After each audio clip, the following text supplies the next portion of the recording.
Single moms in poverty struggle more than other families do. It is hard to be a mom in general. It's hard to be a mom in poverty. It's hard to be a mom in rural Wyoming. It can be hard. When you're trying to work 2 or 3 jobs and you're trying to keep it together, you might not be able to put gas in your car to go to a job interview. You might be having trouble feeding your kids. When you don't have money, you don't have choices.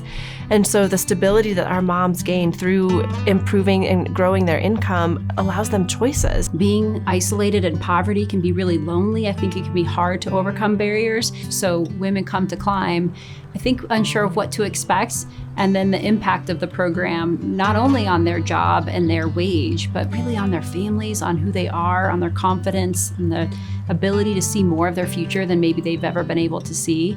And when you have a group of women around you, you really get to know you're not alone. If other women in the group can do this, it gives you more confidence to do it yourself. And so we see a lot of success of the group being able to kind of go through this process together. We have a lot of mental health support that's a part of our program, which is really helping moms long-term be able to be sustainable, really different, I think, than what you tend to find in a job training program. And it works. 2 years after the program, our moms are doubling or tripling their wages. They're staying in their jobs, they're growing their careers, they're moving up the ladder. They're really successful. I can say that very conservatively over the last 37 years, we've saved the state of Wyoming close to $120 million through reduced usage in food stamps and Medicaid benefits and other state benefits. That when you invest in this program, you're helping families really get self-sufficient so that moms don't have to rely on government assistance and they're doing what they've always wanted to do, which is take care of their kids on their own.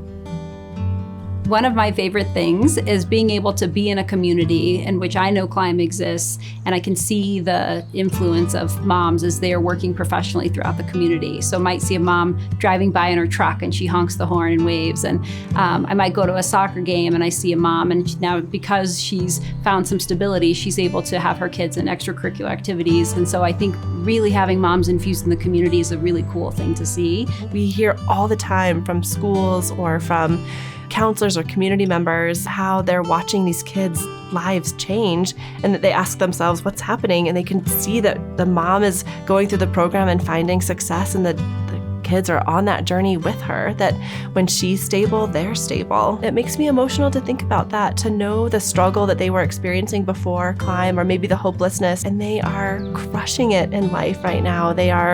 You can just see it in their bodies and in their faces. They're just in a different place. And I think that starts with one family and then another family and 10 families at a time. And if you think about the hundreds of women that are experiencing that a year throughout the state and have experienced that for the last 40 years, that impact is significant. Climb is really having an impact in the state of Wyoming. We are making this entire state brighter and stronger.